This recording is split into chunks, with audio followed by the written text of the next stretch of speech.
Good morning. मैं आपका संदीप चौबे, आपका अपना यूट्यूब चैनल केमिस्ट्री पॉइंट में आप सबका स्वागत करता हूं। और आज का जो मेरा विषय रहेगा वो होगा मोलिक्यूल्स, आयंस एंड केमिकल फार्मूलेज। हमने पहले पढ़ा था परमाणु के बारे में, एटम के बारे में। आज जो हम थोड़ा चर्चा करेंगे मोलिक्यूल के बारे में कि अणु क्या होता है, आयंस क्या होते हैं और केमिकल फार्मूला कैसे बनता है। क्योंकि ये बहुत इंपॉर्टेंट टॉपिक है रसायन विज्ञान में, क्योंकि कोई भी चीज़ देता है तो हम उसका एक इक्वेशन बना देते हैं, लेकिन उसका नामकरण कैसे होता है, उसका सूत्र कैसे लिखते हैं, आज उसके बारे में हम लोग चर्चा करेंगे और देखेंगे कि कैसे होता है। तो पहला हमारा जो टॉपिक आ रहा है वो होता है मोलिक्यूल। मोलिक्यूल मीन्स बोलेंगे तो हिंदी में अणु। ये अणु क्या होता है? हमने पढ़ा था परमाणु के बारे में कि परमाणु क्या होता है। परमाणु किसी तत्व का सूक्ष्म से सूक्ष्मतम कण होता है जो इलेक्ट्रॉन, प्रोटॉन, न्यूट्रॉन कणों से मिलकर के बना होता है, और जिसको किसी भी तरीके से हम लोग विभक्त करेंगे तो इलेक्ट्रॉन, प्रोटॉन, न्यूट्रॉन में ही मिलेगा। लेकिन अणु क्या होता है?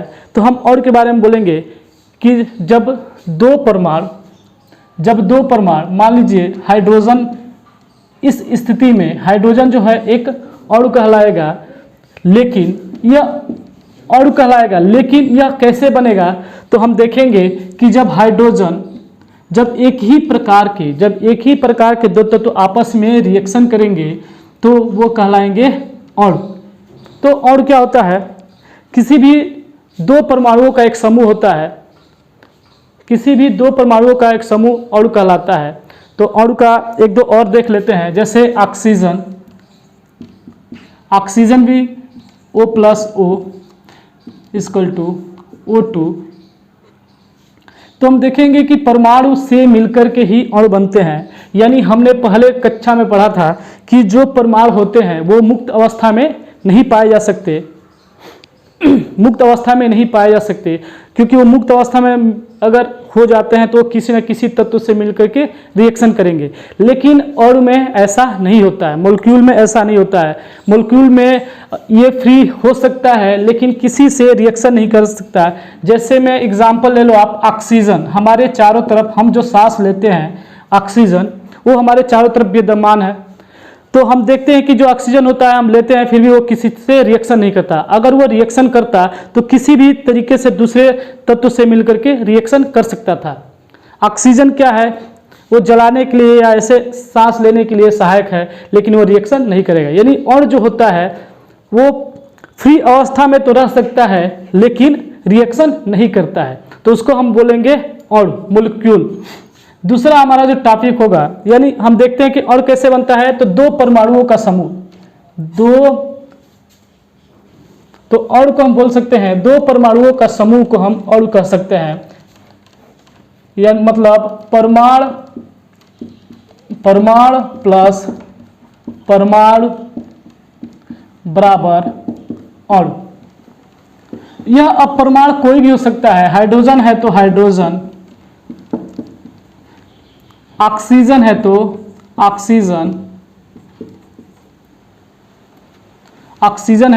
ऑक्सीजन, यानी और जो होगा वो दो या दो से अधिक तत्वों से मिलकर के बना होगा। जैसे सोडियम प्लस क्लोरीन = NaCl। यह भी एक तरीके, जो ये कंपाउंड है, यह कंपाउंड जो बन रहा है यह भी एक तरीके का अणु है। तो अणु क्या होता है हमने समझा। आगे हम चलेंगे आयंस। ये आयन क्या होता है? हम आयन के बारे में चर्चा करेंगे।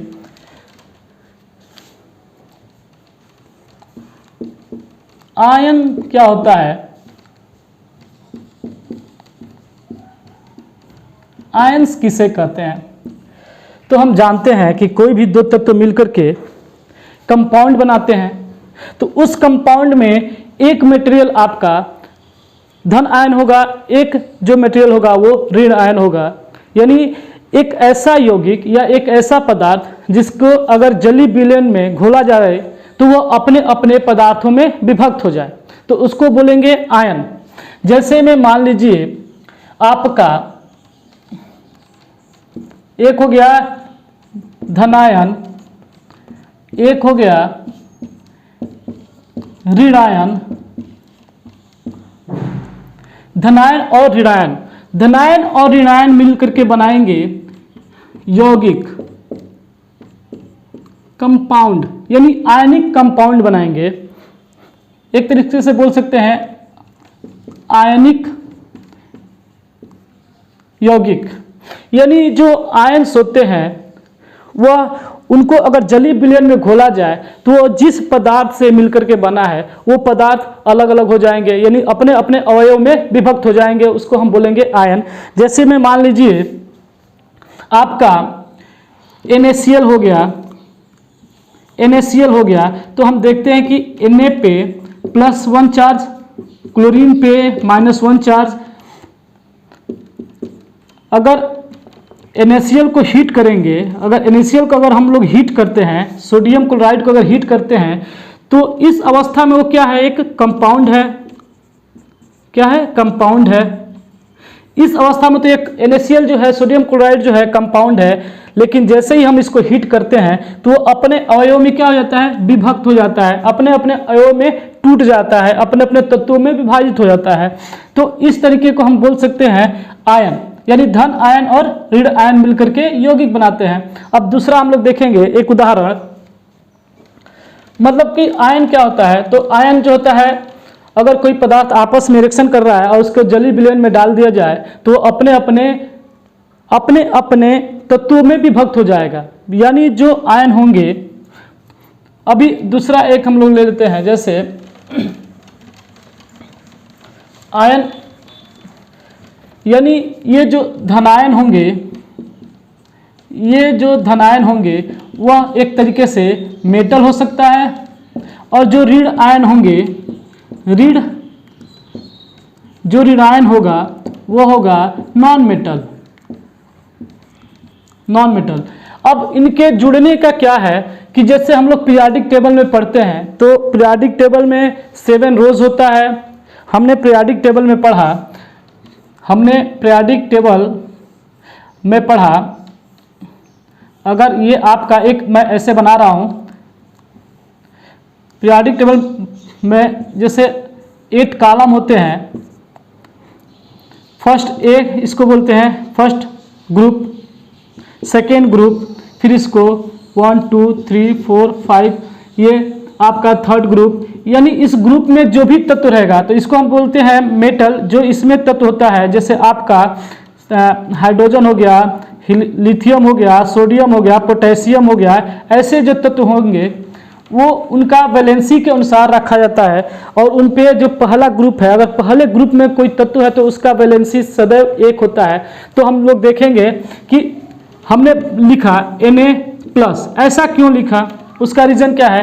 तो हम देखेंगे कि सोडियम का एटॉमिक नंबर जो होता है, परमाणु क्रमांक जो होता है 11 होता है। अगर उसको लिखे इस रूप में 281, और क्लोरीन का होता है 17, तो इसको लिखेंगे हम 287। तो हम देखेंगे, अब बाउ का नियम, बोरबरी के नियम से, दोनों के नियम से चेक करेंगे तो हमने देखा है कि लास्ट कक्षा में 2, 8, 18 या 32 इलेक्ट्रॉन्स होने चाहिए। तो हमने देखा सोडियम में कितने इलेक्ट्रॉन है, 281 है, क्लोरीन में कितना है, 287 है, यानी ये क्या करेगा, इसको 1 दे सकता है। जैसे ही इसको देगा इसका इलेक्ट्रॉनिक 8 लास्ट में हो जाएंगे और इसके भी लास्ट में 8 हो जाएंगे, यानी ये एक, मतलब ये 1 इलेक्ट्रॉन त्याग रहा है, तो इसको हम लोग बोल सकते हैं Na+। और एक ये इलेक्ट्रॉन ले रहा है तो इसको हम लोग बोलेंगे क्लोरीन -1। तो प्लस चार्ज और माइनस चार्ज क्यों लिखते हैं, जो कोई भी तो आपस में रिएक्शन कर रहा है और जितना उसकी बैलेंसी होती है, जो इलेक्ट्रॉन त्यागते हैं या इलेक्ट्रॉन ग्रहण करते हैं उसकी वही बैलेंसी होती है। अगर 2 इलेक्ट्रॉन त्यागेगा तो यहाँ पर +2 लिख देंगे। माना ऐसे सोडियम का +1 ही है, अगर माना कोई और तत्व है, जैसे आपका कैल्शियम है, कैल्शियम का +2 होता है, मैग्नीशियम है, मैग्नीशियम का +2 होता है। ऐसे अगर कितना वो इलेक्ट्रॉन दे रहा है, इस नियम के अनुसार 2, 8, 18, 32 उसका इलेक्ट्रॉन होना चाहिए। उसके जो कक्षक होते हैं, हमने पढ़ा था एक रूल कि बोरबरी के अनुसार 2n², यानी जो कोई तत्व है KLM, और एक और बना लेता हूं KLMN। तो अगर n बराबर 1 2 3 4 रखेंगे तो जो हमारा फॉर्मूला है 2n², यानी ये 1, ये 2, ये 3, ये 4। तो हम देखेंगे कि K कोष में कितने इलेक्ट्रॉन होंगे, L कोष में कितने होंगे, M कोष में कितने होंगे और N कोष में कितने होंगे। तो हम जब पहले कोष का चेक करेंगे तो K कोष में 2 इलेक्ट्रॉन होंगे, इसमें कितने होंगे तो 2 3 4 8 होंगे, तीसरे में कितने होंगे तो 18 होंगे, चौथे में कितने होंगे तो 32 होंगे। इसका भी एक उपकोष होता है, आपको मालूम होना चाहिए, वो होता है SPDF। ये इन सब का चर्चा मैं अपने नेक्स्ट वीडियो में करूंगा कि कैसे इलेक्ट्रॉनिक विन्यास किया जाता है, उसके जब आएगा तो मैं ये सब बताऊंगा। फिलहाल जो हमारा जो चल रहा है टॉपिक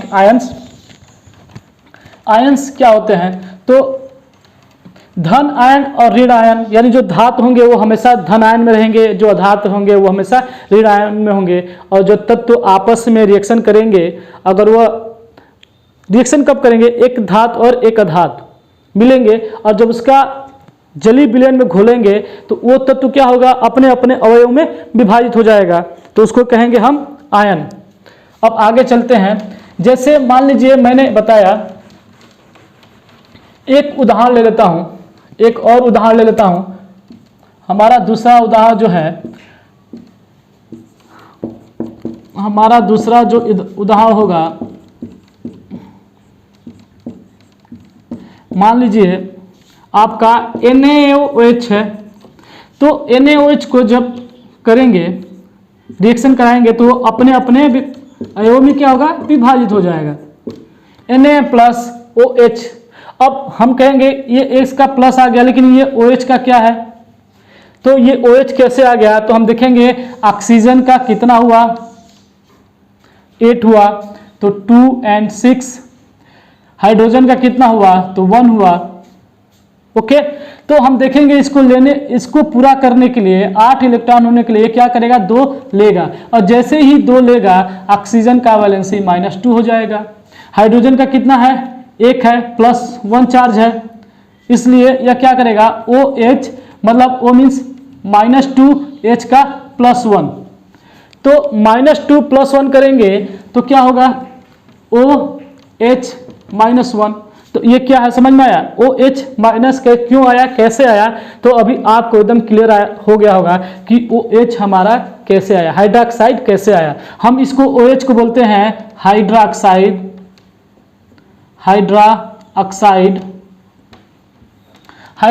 बोलते हैं, यानी सोडियम। अब यहाँ हम बोलेंगे सोडियम हाइड्रोक्साइड को जलीय विलयन में जब घोलेंगे तो वो अपने अपने अवयव में क्या हो जा रहा है, विभक्त हो जा रहा है, सोडियम अलग हो जा रहा है, हाइड्रोक्साइड अलग हो जा रहा है। ऐसे बहुत से हैं, जैसे मान लीजिए आपका एक दूसरा उदाहरण लेते हैं। आपका एक दूसरा उदाहरण हम लोग ले लेते हैं। दूसरा उदाहरण मान लीजिए आपका Fe+2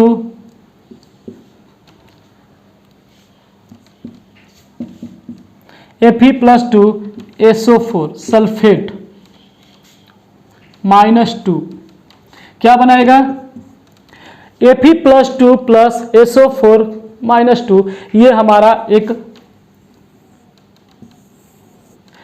धनायन है और ऋण आयन है, यानी ये सल्फेट है और ये आयरन है। लेकिन क्या बोलेंगे, अगर 2 है, इसमें भी है, अगर 2 है आपका तो फेरस, इसको बोल सकते हैं फेरस, इसमें भी है। अगर ये Fe+2 है तो इसको हम बोलेंगे फेरस, और Fe+3 है तो इसको बोलेंगे फेरिक। यानी अस आया तो अस अगर Fe पे 2 चार्ज है, Fe पे 2 चार्ज है तो अस है यानी फेरस है। Fe पे अगर 3 चार्ज है तो हम बोलेंगे फेरिक इक, यानी इसका OUS अस और इसका IC इक। इक मतलब ज़्यादा, ऐसे हम लोग ठीक है कि इक रहेगा मतलब वो ज़्यादा इलेक्ट्रॉन त्याग रहा है, और अस रहेगा तो क्योंकि जो लोहे का है वो उसका वैलेंसी चेंज होता रहता है।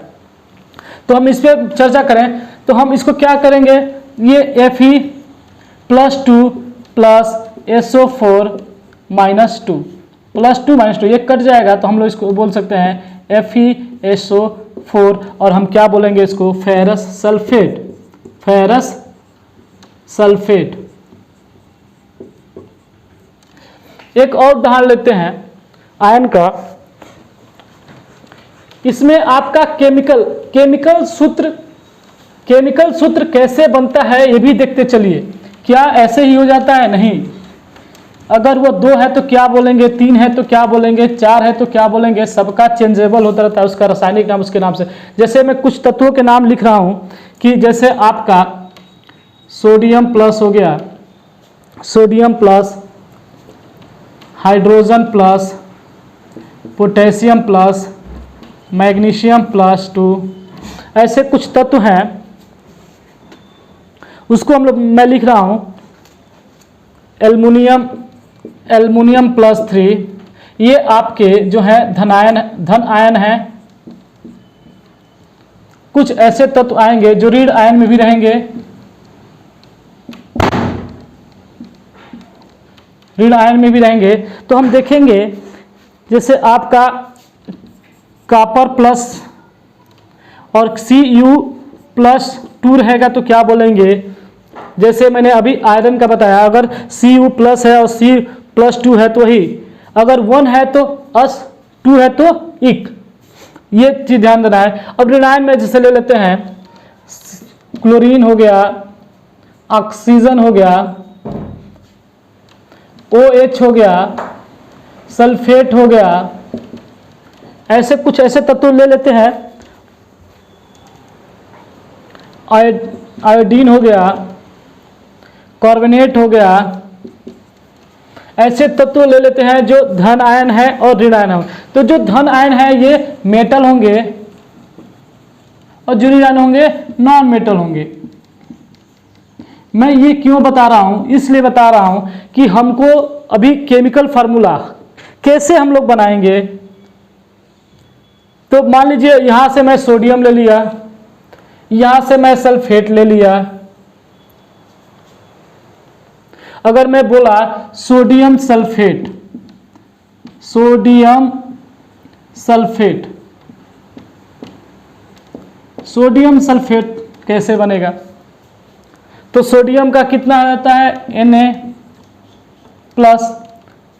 सल्फेट का कितना होता है SO4, कितना है 2 चार्ज है, निगेटिव चार्ज है। तो हम क्या बोलेंगे, इसको बोलेंगे सोडियम सल्फेट यानी Na2SO4, Na2SO4। कैसे, अब मैं थोड़ा बता रहा हूं आपको, थोड़ा स्टार्टिंग में ले जा रहा हूं फिर एक बार। जैसे अगर कोई 2 तत्व है, अगर कोई 2 तत्व है, मान लीजिए आपका A + B = AB, यानी A पे X हो गया और B पे Y हो गया, तो यहां क्या होगा X और Y। ओके, जहां X बराबर 1 2 3 4 हो जाएगा और Y बराबर भी 1 2 3 4 अप टू इन्फिनिटी। ऐसे में माना है, X का मान और Y का मान मान लो मैंने मान लिया, ऐसे लिखा। तो हम इसको जब बनाएंगे लिखेंगे तो हम लोग इसको बोल सकते हैं AX और BY, या दिस इम्प्लाइज, इसको लिख सकते हैं AX BY। अब क्या करेंगे, इससे इसमें और इससे इसमें करेंगे मल्टीप्लाई, तो ये हो जाएगा आपका AY और एक्स। ये क्या होगा आपका, ये प्लस चार्ज होगा, ये माइनस चार्ज होगा, ये प्लस चार्ज होगा, ये माइनस चार्ज होगा, यानी ए वाई बी एक्स ऐसे हो जाएगा। कैसे, तो हम एक मान लो मैं अभी लिखवाया, जैसे एल्युमिनियम, एल्युमिनियम का कितना होता है, +3 होता है। क्लोरीन का कितना होता है, -1 होता है। ओके, अब ये x के जगह पर आ गया, ये y के जगह पर आया, ये ध्यान दो। तो हम देखेंगे Al और Cl, तो यानी ये y के जगह पर आएगा, ये किसके जगह पर आएगा, y के जगह पर आएगा, ये Ay हो जाएगा और ये Bx हो जाएगा। अब हम देखेंगे, अब इसके थ्रू रखेंगे Ay मीन्स ये है आपका y और ये है आपका Ax।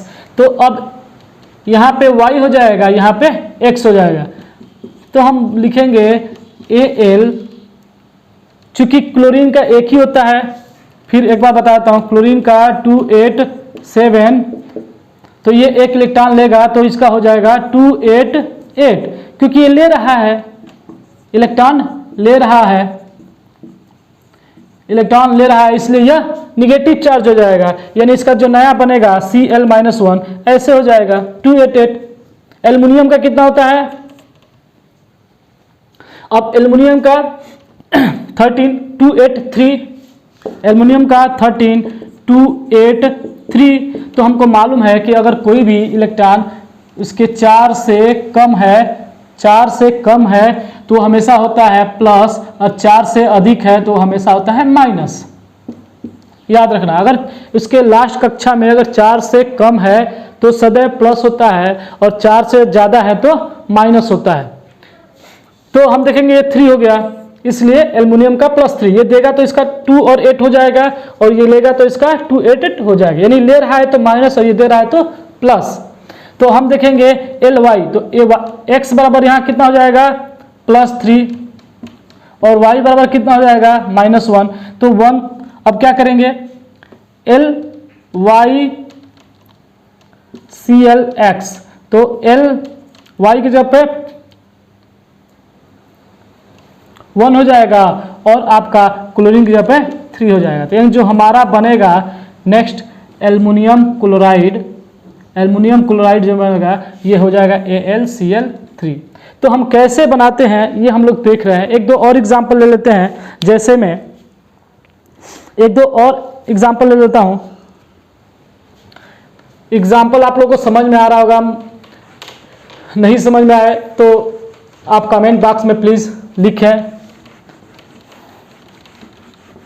एक और उदाहरण ले लेता हूं, जैसे मैं एक अभी इसके पहले लिखवाया, उसको स्क्रॉल कीजिए, पीछे कीजिए कि मैंने क्या लिखवाया। अभी जैसे मैं लिखवा रहा हूं कि सोडियम Na, यानी हमारा जो अभी मैं लिखा Ay और Bx, कैसे, तो एक बार और बताता हूं मैं, ध्यान दीजिएगा इस बात को। अगर Ax हो प्लस By हो, और इसको हमको रूप में लिखना है Ax By, this implies Ax और By, हम अब इसको लिखेंगे आपका Ax By को हम लिखेंगे Ay और Bx, इस रूप में लिखेंगे। अब हमको सदैव इस रूप का ध्यान देना है, Ay एंड Bx,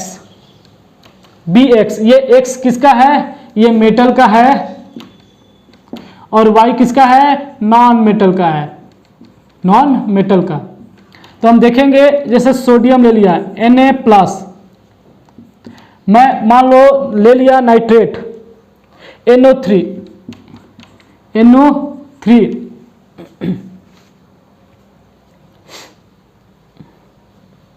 NO3 ले लिया, नाइट्रेट ले लिया।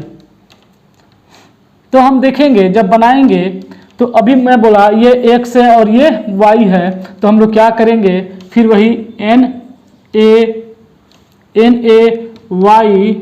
ये Y है आपका और ये X है, Na और ये आपका नाइट्रेट का हो जाएगा, NO3 का हो जाएगा X। चूँकि यहाँ से X का वैल्यू भी 1 है और यहाँ से भी Y का वैल्यू 1 है, क्योंकि माइनस है प्लस है यानी एक एक चार्ज है, तो हम लोग बोल सकते हैं NaNO3 यानी सोडियम, इसको बोलते हैं नाइट्राइट, नाइट्रेट।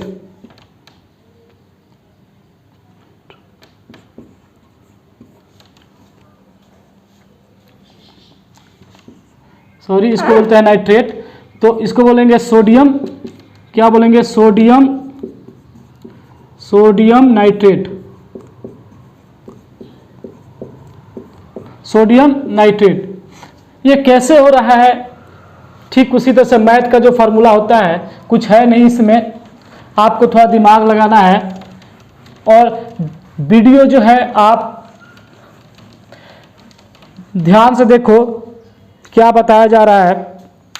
तो आज का टॉपिक बस यही, मैं चाहता हूं कि आप लोग और अच्छे से समझें और जानें केमिस्ट्री के बारे में, कैसे केमिकल फार्मूले बनते हैं, किसको आयन कहते हैं, किसको अणु कहते हैं, किसको परमाणु कहते हैं। हमारा नेक्स्ट टॉपिक में आगे मैं बताऊंगा आपको परमाणु क्रमांक क्या होता है, परमाणु भार क्या होता है, उसको कैसे सॉल्व करते हैं। तो आज के लिए बस इतना ही। Thank you very much.